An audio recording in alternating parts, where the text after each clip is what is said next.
Welcome everyone to another edition of Governed by God, a biblical look at law, civics, and civil government. My name is Eric Loopold. Thank you for joining me on today's episode.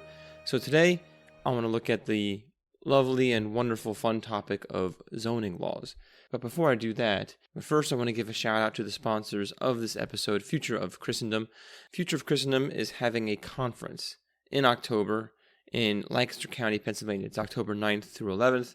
On the topic of false religions, and the theme of it is no other name, the supremacy of Christ amidst cults and counterfeit faiths. Now, I'm going to try to be there. Probably can't attend the entire time, but I certainly want to attend as much as I can. I've been to every single one of their conferences so far the past, 3 years or so. Always found them very edifying, very enjoyable, and very insightful. So to learn more about the conference, just go to futureofchristendom.org.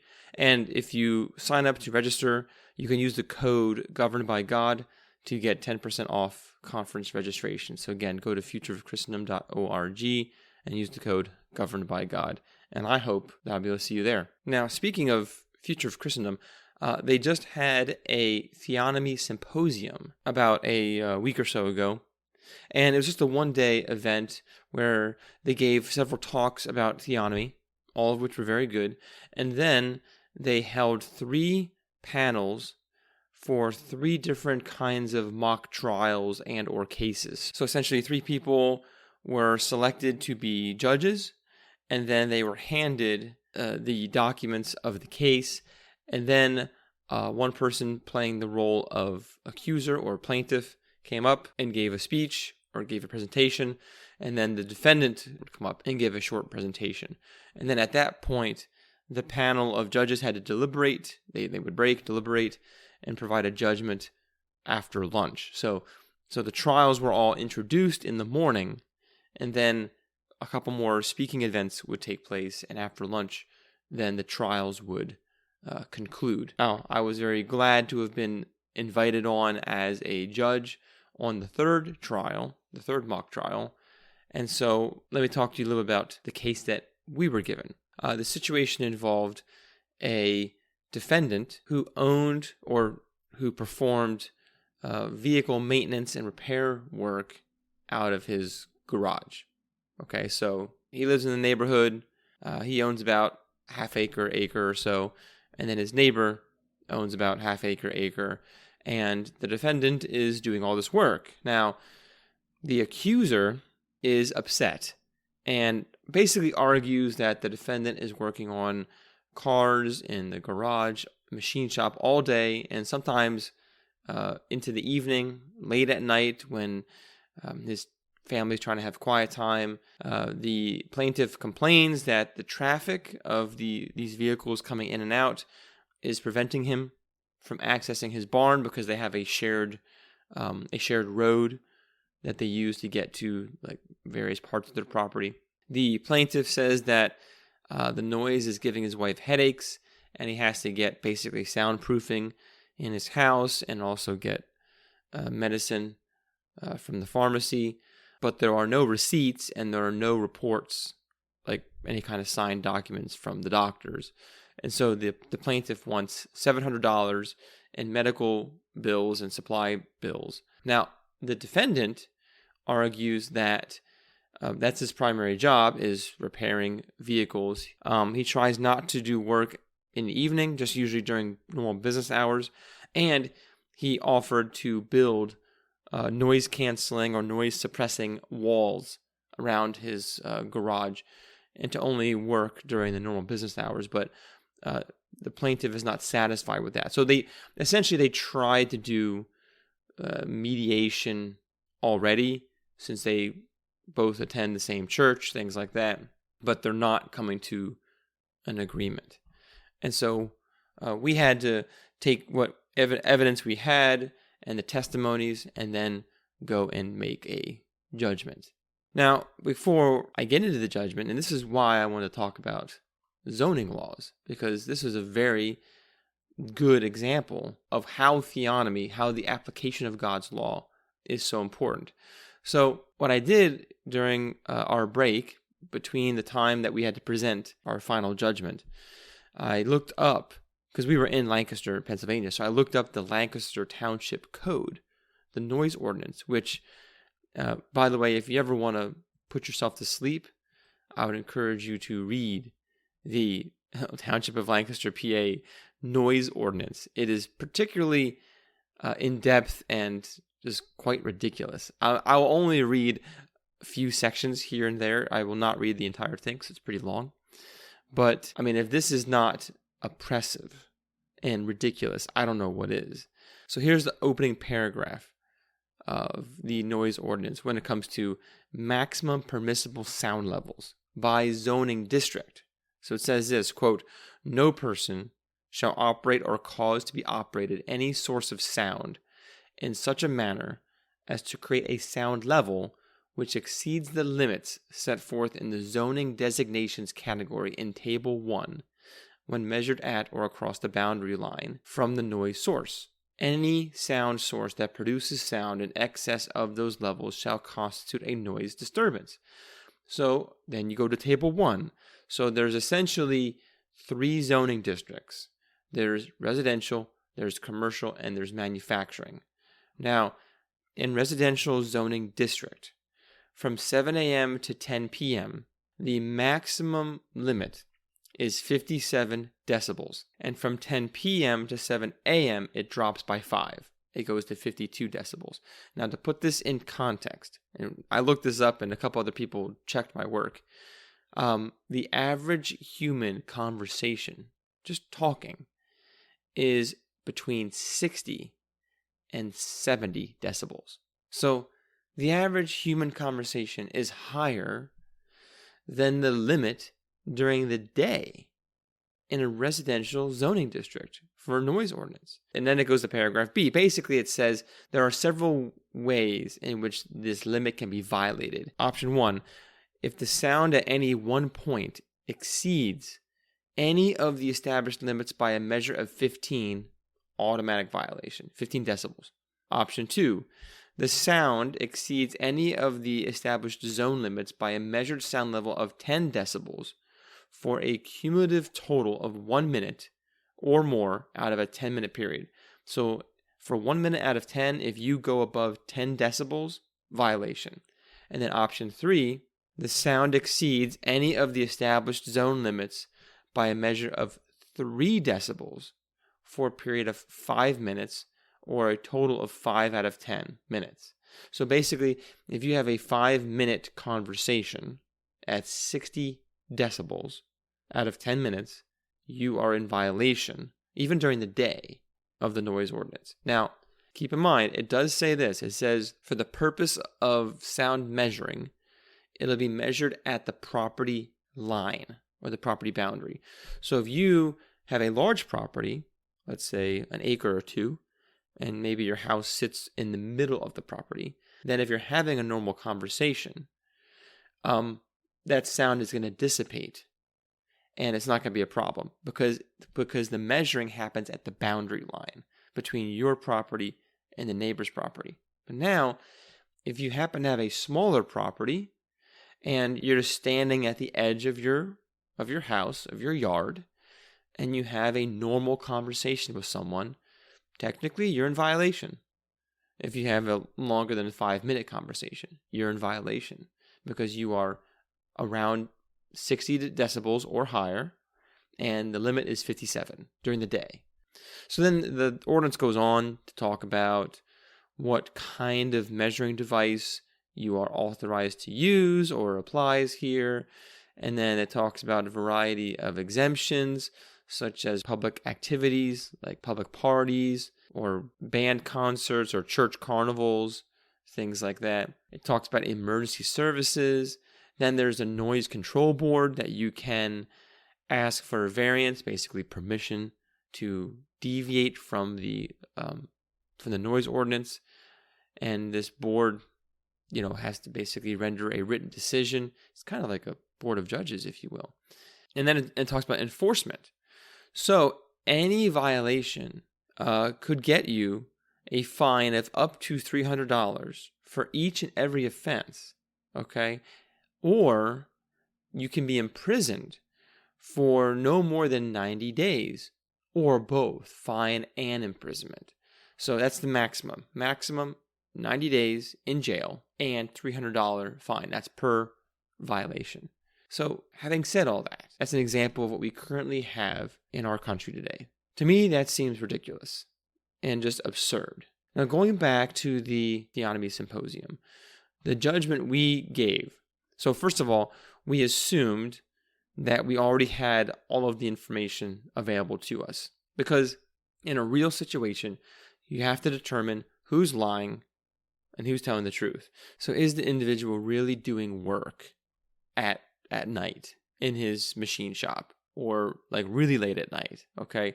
Is traffic really being blocked in the shared road? You know, like you have to know these things for sure before you can assess whether somebody is actually guilty or not. And then the same thing about assuming certain things about the process. Like in an ideal world, the neighbors would resolve it themselves. They would come together and reach an agreement, and that would be it. But if that didn't work, they could get mediation through a third party, like church leadership or mutual friends. And then maybe even get arbitration. So there's a difference there. Mediation is a third party is basically the bridge between the two parties and gets them to both work towards a mutual agreement. And then arbitration is a little bit more forceful in the sense that ahead of time, both parties agree to present their case to a neutral third party, and the third party will make a solution, and both parties have to agree to that ahead of time. They both agree to just submit to whatever the solution is that the third party that they both trust agrees to. So you have mediation, you have arbitration, and you can even just negotiate one-on-one.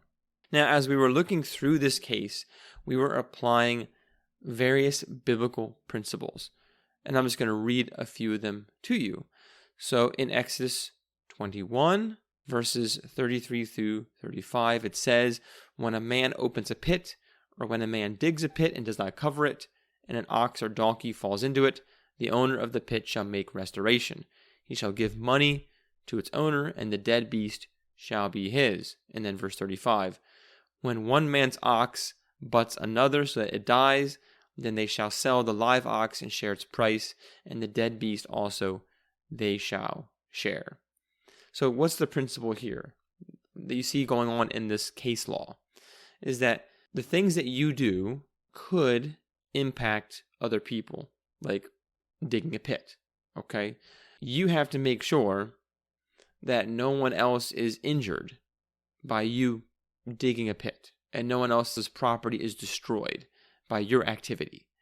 So the things that we do as humans, many of those things will affect our neighbor. It could be having a fire. Okay, you have the smoke, you have the smell, and you have the threat of it breaking out and causing damage, right? You have animals.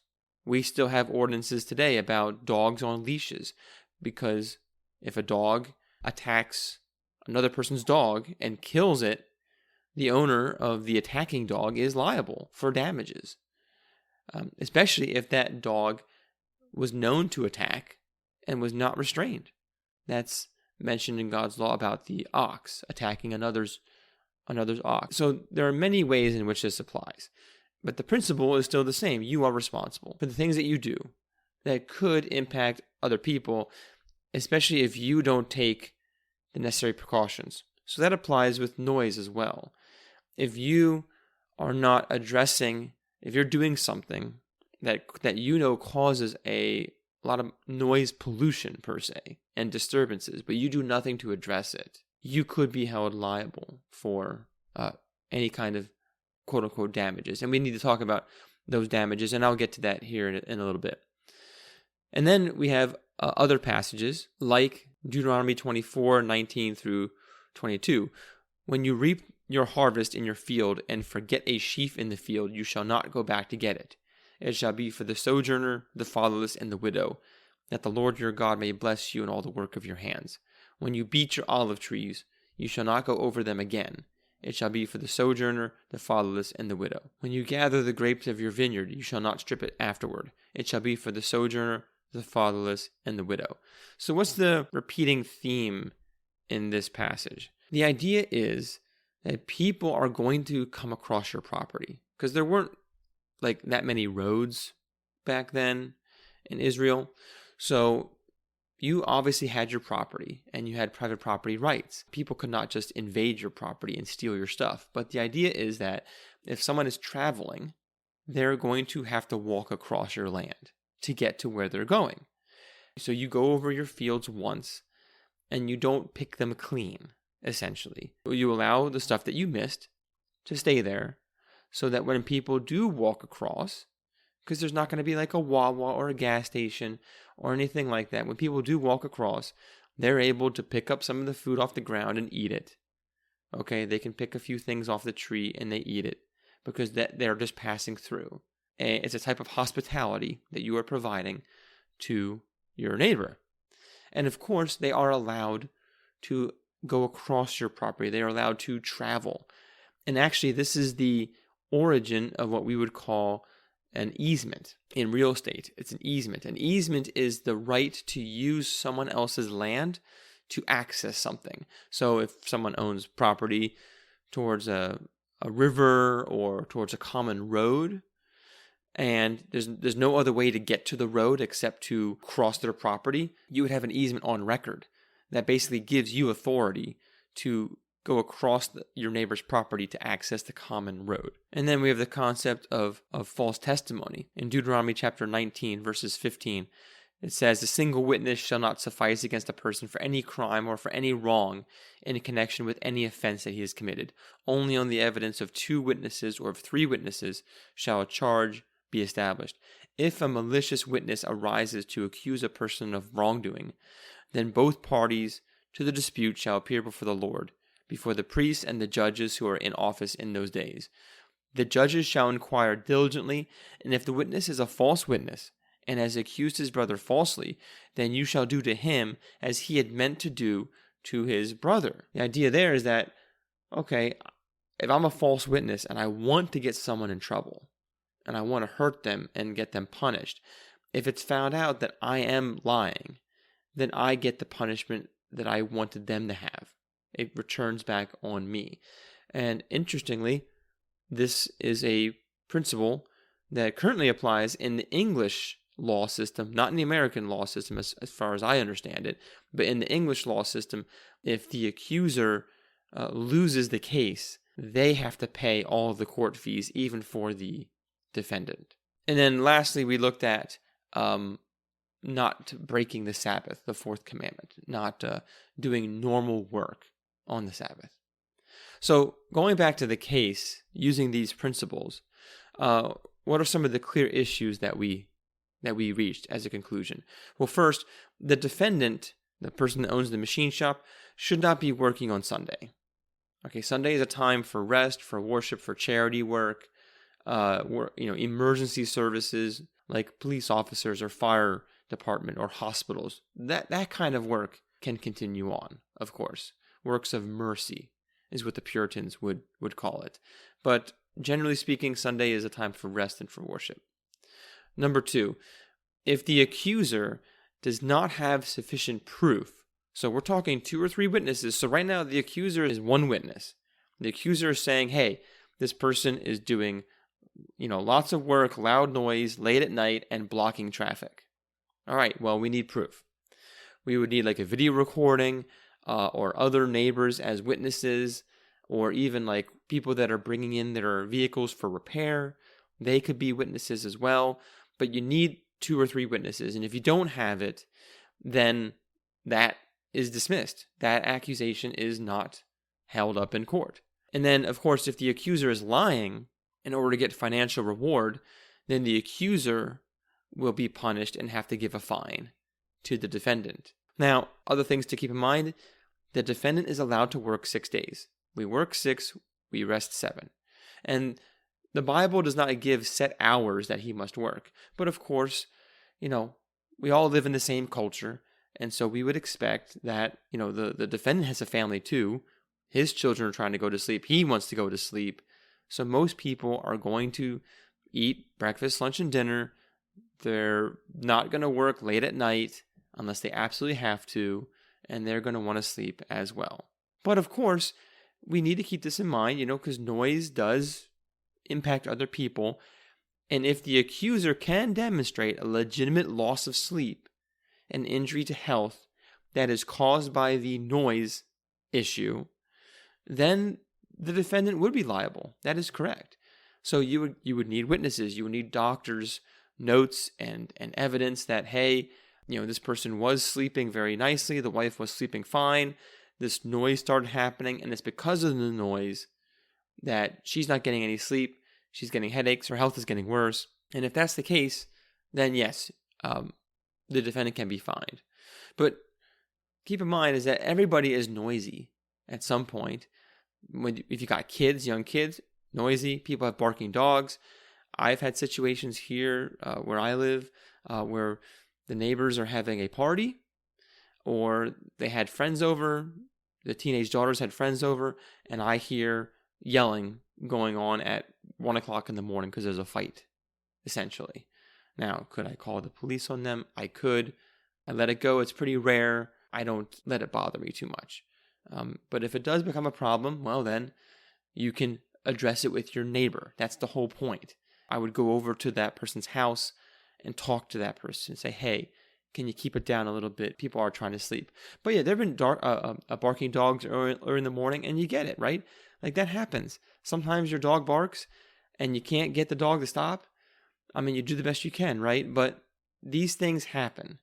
And we can't live where we have this blanket policy for the entire area where now you just rat people out calling the township office about this noise ordinance violation, and then you get the person fined. And what's interesting is that in the Lancaster code that I read you, the fine, the money, goes towards the government.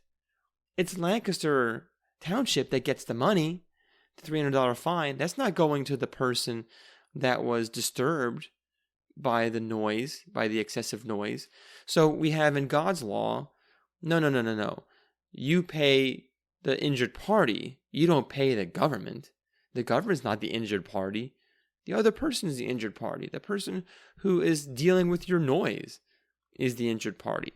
So anyways, that aside, just another example of what man-made justice looks like, which is not justice, and what God's law requires.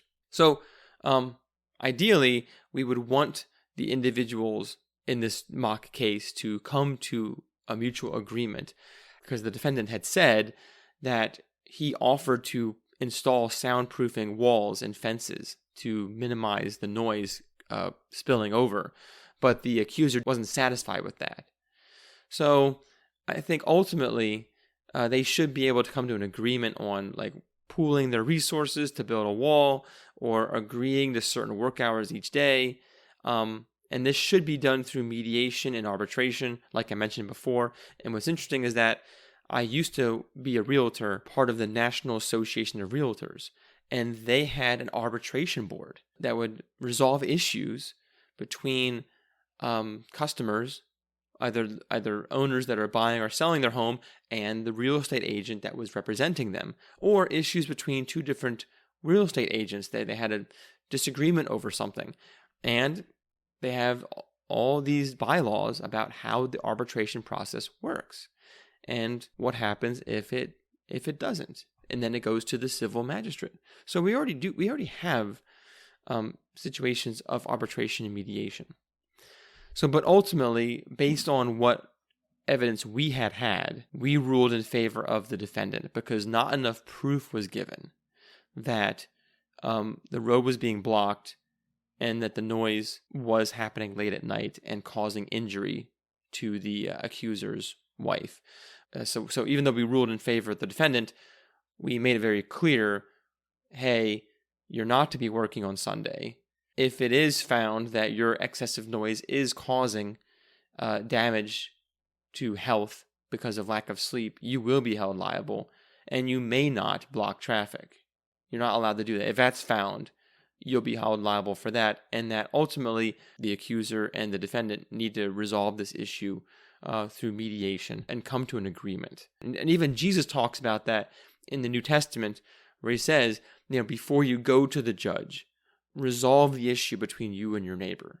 Okay, because it's better for that to happen. That preserves the relationship rather than just going to the civil magistrate. So in the end, we see, in looking at these mock cases that we did, a marked difference between God's law and man's law. Man's law is oppressive. It attempts to be universal, and we say this in the military, but it's really true. We say in the military that one person poops his pants, and so we all wear diapers as a result. But that's what happens. One person does something wrong or stupid, and then we make a universal law that is 1,500 pages long, and we apply it to the entire township or county or whatever. And then we fine people, and the money goes to the civil magistrate, not to the injured party, which is, again, contrary to God's law. But God's law is not only freeing, it's also very personal, because in God's system, you would set up judges over 10, 50, 100, and 1,000 and go from there.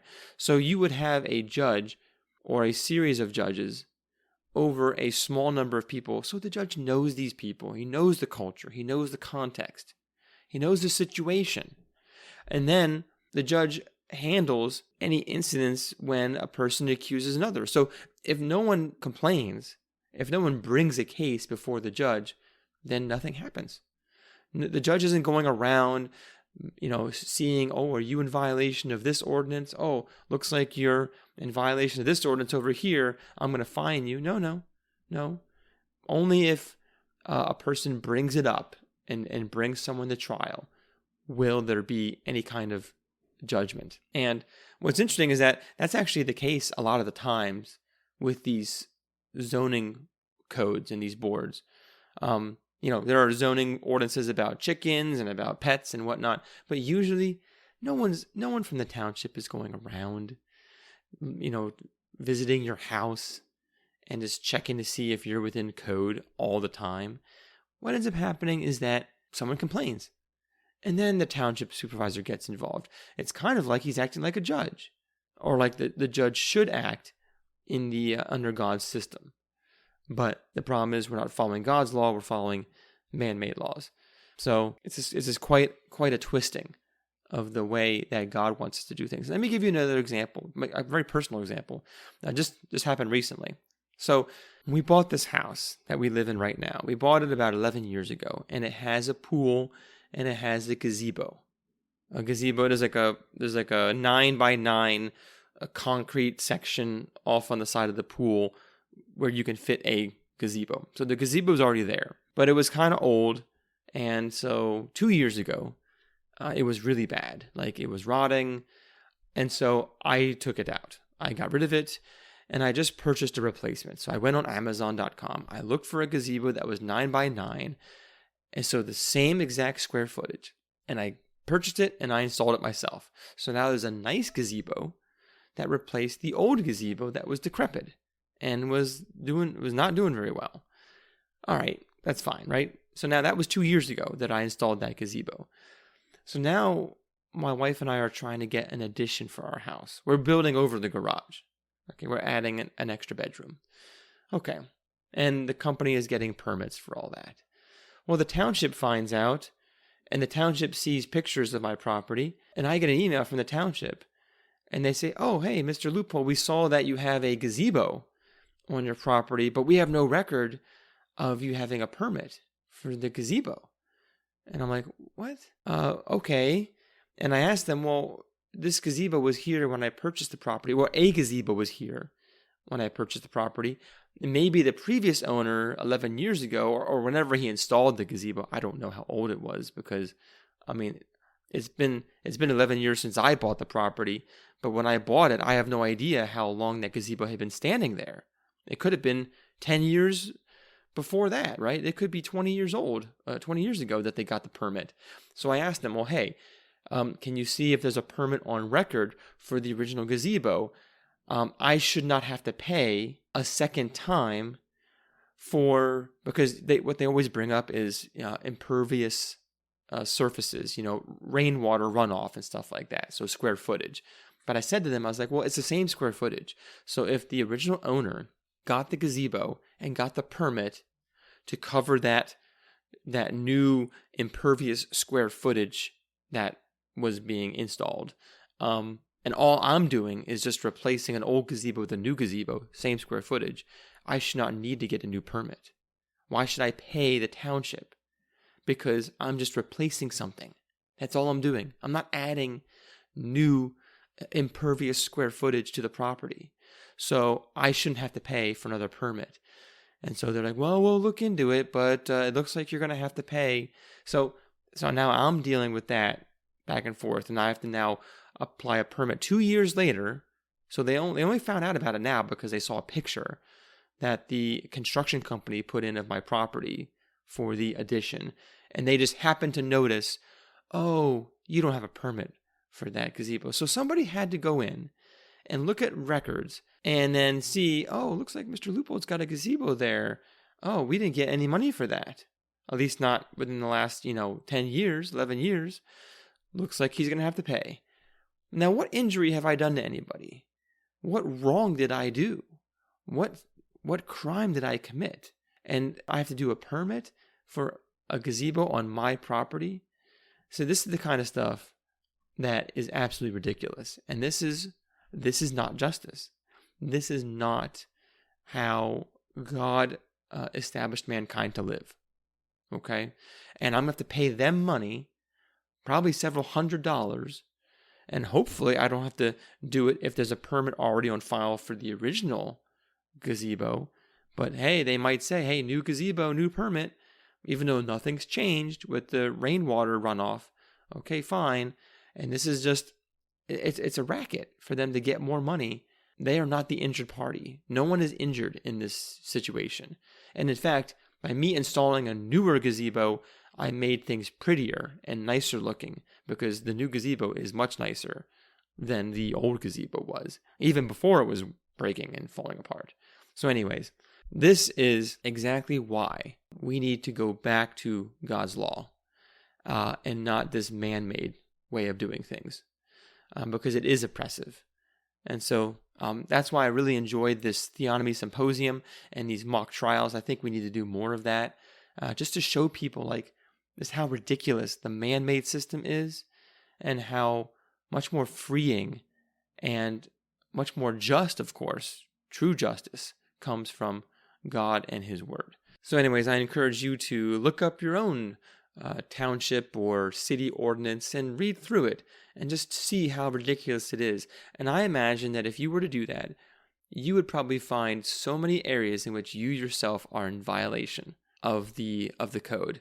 And the only reason you're not in trouble is that no one knows about it. And until you get ratted out, or until the township sees pictures of your property. So just keep that in mind. People just don't realize how bad it is until they read the documents. So if you have any of your own stories about zoning ordinances or noise complaints, please share them with me. I'd love to hear them. I'll even talk about them on the podcast in future episodes. I'll bring them up and I'll give my own 2 cents on them. So if you have any of your own stories about ordinance issues, just email me at thegbgpodcast@gmail.com, or you can go to ericloopold.com, and on the website, you can click on the link to contact me and send me a message, or just go on X or Facebook and look for Governed by God and just message me there. And I'd be happy to talk about your story and to share it with the listeners. So anyways, with that, thank you for tuning in today. And until next time, take care and God bless.